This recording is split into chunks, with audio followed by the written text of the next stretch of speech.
I hadn't realized that my mate had spies amongst the enemy, but then again, I knew Castor was shrewd. I had to admit that it made sense that he'd sent someone in to act as a spy. In his case, it was two.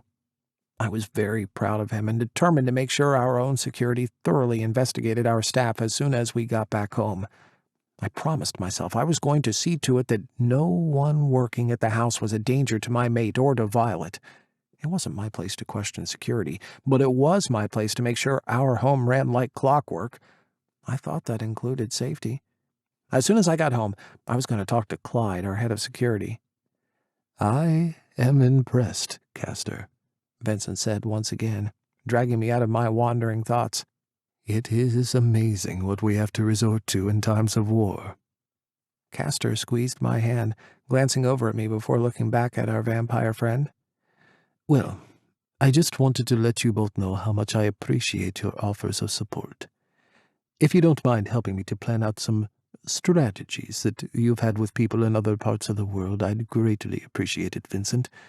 Emery and I are in a bit of a frenzy getting things organized in Iran at the moment, but war is coming, and we have to be prepared for it." "When you say war, what are we talking about?" Rome asked.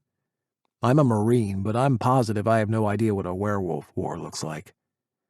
"Just as bloody, but without tanks and planes, Rome," Vincent said, frowning. "Guns?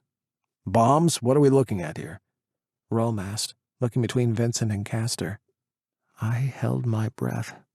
I'd not thought a lot about what the result of my mating with Castor could be, but now that we were speaking of war, the very thought of people we loved getting hurt made me tremble.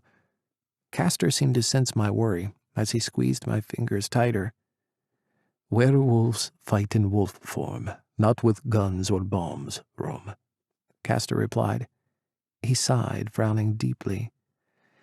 "And if McCurdy wants to get really nasty, he might attack the human civilian population to draw us out." Fuck me. "This is going to get ugly, isn't it?" Rome asked. I felt for him. He was the sheriff of not only this town, but also Frederick, the town Alpha Greg Brown's pack called home. That meant he was responsible for hundreds of lives, human, werewolf, and shifter combined. Now that there were vampires among us, though only a small few, McCurdy might try to use their presence here to stir up hatred of Castor's clan and the royal house of Howardsaday. Things looked exceptionally bleaker than they had when we gathered in Vincent's dining room, from where I sat.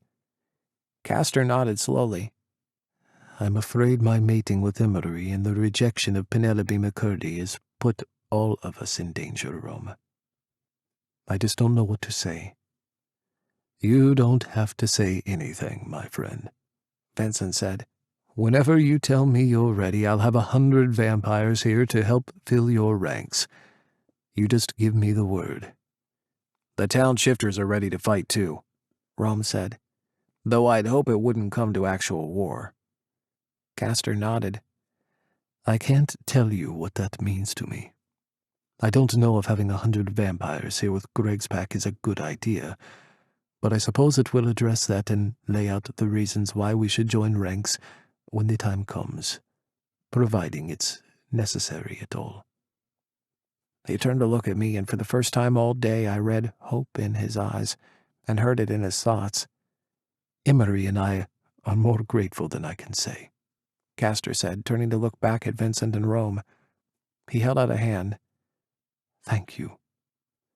"We're here when you need us," Rome said. "Please just keep us in the loop, since getting Vincent's vampires here will take some time." "I'll put the governors on alert and ask them for trustworthy souls who might want to volunteer." He suddenly grinned. "Since vampires have no souls, I'm pretty certain the ones who do accept the challenge will be the real deal."